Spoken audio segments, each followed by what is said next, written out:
আজ আমি তোমাদের সাথে শেয়ার করব দারুণ একটি সুস্বাদু চাটনি রেসিপি।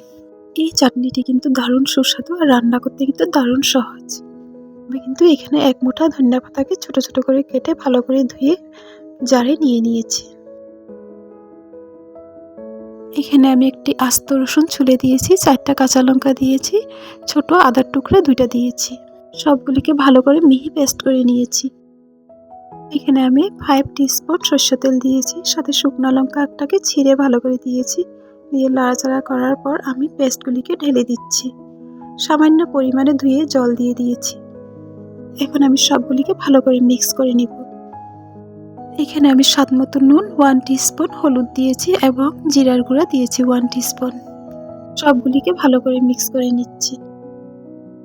এখানে না আমি তেঁতুলের রস ইউজ করেছি, তোমরা যদি চাও তাহলে যে কোনো টক ইউজ করতে পারবা।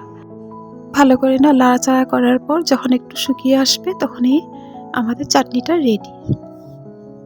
এই যে আমাদের চাটনি রেডি। এখন ভাত, রুটি, লুচি কিংবা পরোটার সাথে পরিবেশন করুন।